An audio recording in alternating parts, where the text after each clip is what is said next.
Morning বন্ধুরা, সবাই কেমন আছে? আশা করছি সবাই ভালো আছে। আবার একটা ব্লগ নিয়ে চলে এসেছি আপনাদের সাথে শেয়ার করব বলে। কালকে দুটো ব্লগ আছে, একটা ব্লগ গেছে বিকালে আর একটা ব্লগ গেছে রাত্রিরে। তো অবশ্যই আপনারা দেখবেন, দেখে বলবেন, কমেন্টে জানাবেন। একটু দেরি করে ঘুম থেকে উঠেছি, জানি না দুদিন ধরে একদম ঘুম হচ্ছে না। রাত্রি 3টের পরে ঘুমিয়েছি, তো ছেলেটাও রাত্রি 3টের পরে ঘুমিয়েছে, যার কারণে আজ উঠতে একটু দেরি হয়ে গেছে। তো ফটাফট শ্রেয়াঙ্কে পাপাকে একটু খাবার দেবো, ও রেডি হয়ে গেছে, অফিস যাবে, ওকে তাড়াতাড়ি দিয়ে দিই। ও বলছে ভাত তোমরা পরে করে নেবে। তো কালকেরই ভাত ছিল, যেরকম ভাত থাকলে আমি করে দিই সেটাই করে দিচ্ছি। আর কালকের এই সবজিটা ছিল, সবজিটা গরম করে দেবো, তো তাড়াতাড়ি করে নিই। আর এটা ঠিক ছোলার ডালটা ভিজানো ছিল, অনেকটা পড়েছিল, তো আপনাদের সাথে দেখালাম না ছোলার ডালটা কিভাবে আমি বানাচ্ছি। আমি অবশ্যই বলে দিচ্ছি সিম্পল। ছোলাটা যে ভেজানো ছিল, ছোলার ডাল নয়, গোটা গোটা যে ছোলা ভেজানো ছিল, তাতে একটা পেঁয়াজ, একটা কাঁচা লঙ্কা দিয়ে আর অল্প একটু ধনে পাতা, 2-3টে কারি পাতা দিয়ে যা কারি পাতা দিয়েছি, 3-4টে কারি পাতা রেখে দিয়েছিলাম, দিয়ে লবণ দিয়ে পেস্ট করে নিয়েছি। পেস্ট করে এটা হালকা তাওয়াতে করে নিচ্ছি। আমি জানাবো অবশ্যই কেমন খেতে হয়েছে, আপনারা তারপর ট্রাই করবেন বাড়িতে। ফটাফট রান্নাটা সেরে নিই, তারপরে আমাদের রান্না পরে হবে। কালকে ভাতটা অনেকটা নরম হয়ে গিয়েছিল, ওই জন্য এরকম করে ফেলেছি। প্রেসারে ভাত তো, আবার সিটি দিয়েছিলাম, তো আমি ভাতটা পুড়ে যাচ্ছে। আস্তে আস্তে করতে হবে, আমি এত তাড়াতাড়ি করছি না, তাড়াহুড়ো।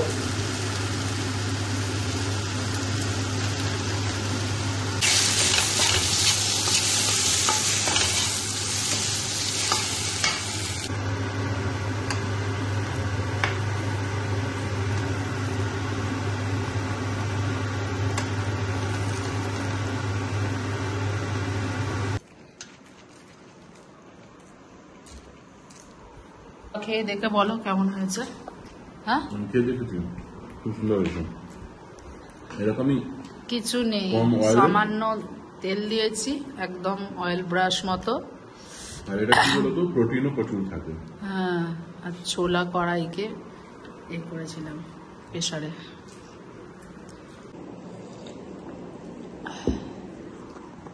সব থেকে বেস্ট যদি এটা 4-5টে খাওয়া যায় ডেলি, প্রোটিনে কোনো অভাব হবে না শরীরে।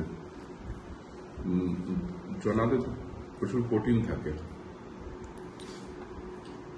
যে 11টা 42 পাক্কা, যার জন্য 42 বললাম। শ্রেয়াঙ্ক সবে উঠলো আর পাপা যাচ্ছে অফিস।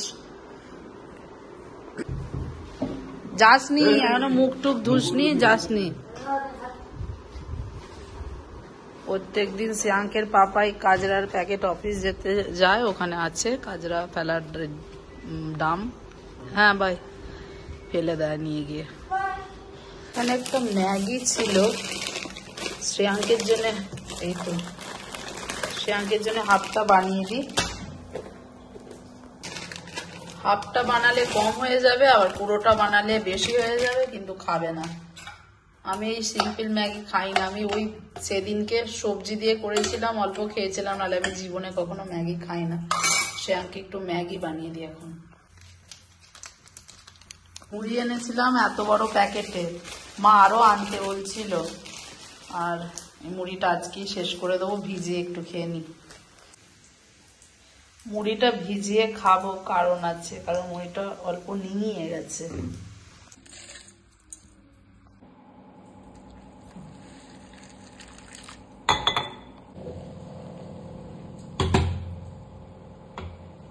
ম্যাগিটা ততক্ষণ হচ্ছে, আমি একটু ভিজিয়ে মুড়িটা খেয়ে নিই। অনেক বেজে গেছে, বাজে 12টা। 12:30টায় করে ঘরদোর পরিষ্কার করার জন্য চলে আসবে, তো তাড়াতাড়ি খেয়ে দিয়ে আবার আমাকে রান্নাও করতে হবে। 12:30টায় করে ঘরদোর পরিষ্কার করার জন্য আসে। আসলে এখানে একদিন ছাড়া ছাড়া ঘরদোর পরিষ্কার করার জন্য আসে, তো ওটা আমাদের পে করতে হয় না, হবে না। যে তুমি খুশি করে ওকে যাওয়ার সময় দিতে পারো, কিন্তু পে করতে হয় না, কারণ কি এখান থেকেই ওটা করানো আছে। আমার খাওয়া হয়ে গেছে, এদিকে শ্রেয়াঙ্কের ম্যাগিটাও রেডি হয়ে গেছে, ও এখনো বাথরুম থেকে বেরোয়নি, এত দেরি করে। আজকে একটু বিউলির ডাল করবো, শ্রেয়াঙ্কার আমি খাবো, আর এই দুটো আলু ভাজবো। 12:30 বাজে, তাড়াতাড়ি ব্রেকফাস্ট কর।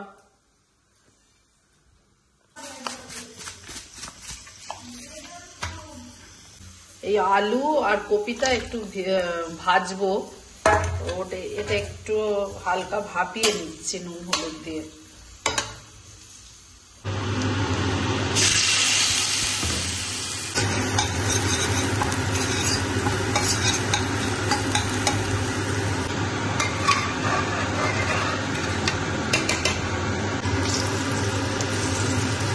ফুলকপিটা এইভাবে ভেজে নিচ্ছি, এদিকে ডাল হয়ে গেছে, ভাতটা পরে বসাবো। আলু ভাজা আর সকালে এই ডালের বড়া করেছিলাম, তো এই দিয়ে আজকে ভাতটা হয়ে যাবে খাওয়া। এ পড়ছে না, আমি রান্নাঘরে ছিলাম, নাটক করছিলি? কিরে পড়ছিলি?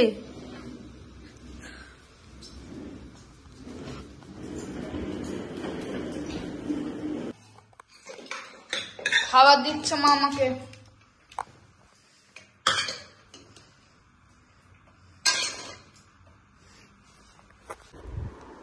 তিনটে 20 বেজে গেছে, এই বাজে 3:20। তো আমিও একটু খাবার নিয়ে নিয়েছি, এবার খেয়ে নিই, তারপরে আসছি আবার কথা বলতে। একটু শুয়েছিলাম, শুতেও দিল না, কলিং বেলটা বাজছে, তো শ্রেয়াঙ্ক ভেবেছে ওর পাপা এসেছে, গিয়ে দেখি যে না, ওর পাপা নয়, 3টে ছোট ছোট বাচ্চা ছেলে এসেছে গণেশ চতুর্দশী চাঁদা আনার জন্য। ইংলিশ এই দিলাম, আবার ইংলিশ বলছে, ইংলিশ তেলেগু না, হ্যাঁ ইংলিশ কানাডা, যাই হোক করে আমি বলে আর টাকা দিলাম। বিকালবেলা একটু রেস্ট করেছি, রেস্ট করে আবার চলে এসেছি একই কাজ রান্নাঘরে। তো সকালে একটু ডাল অল্প করেছিল, এখন একটু ডিম দিয়ে আলু দিয়ে ঝোল বানাবো। আর একদিকে এই দুধ অর্ডার করেছিলাম, তো দুধটা নিয়ে এসে শ্রেয়াঙ্ক 1 গ্লাস আগে ছিল, খেলোই এখন। তো এই আলু ডিমের তরকারি রান্না করে রাখি, জানি না শ্রেয়াঙ্কের বাবা যদি ভাত খায় ভাত করবো, না হলে অনেকদিন রুটি খাওয়া হচ্ছে না, একদম আটাটাও পড়ে আছে, দেখি কি বলে। তো ভাত না হলে রুটি যে কোনো একটা করবো।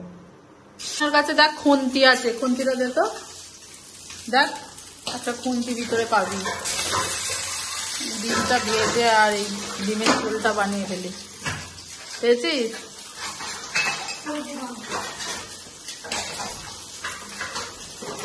ছাড় দে, যা সরে যা, পড়ছে।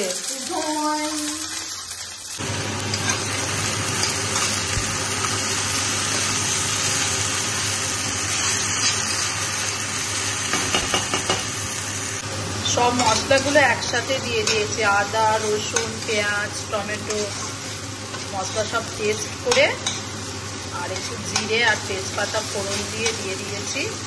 এবার এটা কষে লঙ্কা গুঁড়ো হলুদ গুঁড়ো আর লবণ দিয়ে জল দিয়ে ফুটিয়ে নেব, হয়ে যাবে। ডিম আর আলু দিয়ে দিলেই হয়ে যাবে ডিম আলুর তরকারি। আলুটাকে আজকে আর ভাজবো না, অন্য সময় ভাজি, আজকে আর আলুটা ভাজবো না, কারণ আলুটা আগে থেকে সেদ্ধ করেছি, আলুটা দেখছি ভেঙে গেছে।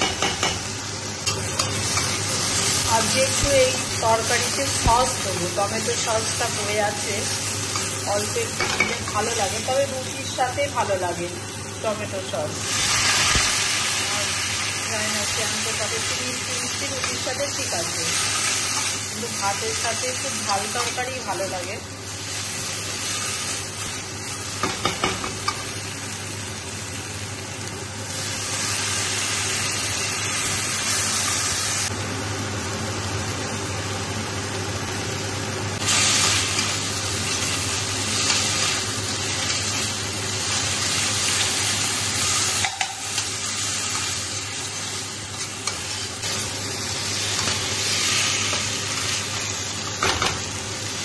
একটু লবণ দিয়ে দিলাম, ডিমগুলো দিয়ে দিলাম। সকালে ধনে পাতাটা কেটে রেখেছিলাম, দেয়াই হয়নি, চাপা দিয়ে রেখে দিয়েছিলাম, এখন কাজে লেগে গেল। ডিমের ঝোলে দিয়ে দিলাম। একটু ফুটুক, দেখি শ্যাম কি করছে। লাইটটা, এই পাখাটা বন্ধ করেনি, পড়তে চলে গেছে সেখানে। পাখাটা তো বন্ধ করবি বাবা। বন্ধুরা, এই যে ভাজা মশলাটা এনেছিলাম, এটা যে কি উপকার দিয়েছে আমার, এটা সবজির মধ্যে দিলে খুবই দারুণ একটা টেস্ট আনে। আপনারা অনেকেই হয়তো জানেন, আবার যারা জানেন না তাদের জন্যও আমি আর একবার বলে দিচ্ছি। এই যে ভাজা মশলাটা দিলাম, খুব সুন্দর টেস্ট হয়। শ্যাম ভাজা মশলাটা আমার হাত থেকে নিলে একটুখানি, এমনি খাওয়া যায়, দই বড়াতেও দিই এই ভাজা মশলাটা, কিন্তু এমনি খেতে পারা যায়, মুড়ির সাথে দিলেও ভালো লাগবে। হয়ে গেছে তরকারিটা, এই ডিমের তরকারি রেডি। রুটি কিংবা ভাত, যা বলবে সেটা হবে। শ্রেয়াঙ্কের পাপা চলে এসেছে। শ্রেয়াঙ্ক কত পেজ পড়াশোনা করেছে, ওর পাপাকে এখন 8:30 বাজতে যাচ্ছে। কি খাবে, ভাত না রুটি? ভাত খা তাহলে। আজকে রাত্রিরে করেছি, দেখতেই পেয়েছিলেন, তখন করেছিলাম ডিম আর এখন রুটি। এরা সব রুটি খাবে। এখন 8:45। তো আজকের ব্লগটা আমি এখানেই শেষ করব। ব্লগটা যদি আপনাদের ভালো লেগে থাকে অবশ্যই একটা লাইক, শেয়ার, কমেন্ট আর সাবস্ক্রাইব করতে ভুলবে না। Tata, bye bye, good night. সবাই ভালো থাকবে, সুস্থ থাকবে, সাবধানে থাকবে। টাটা।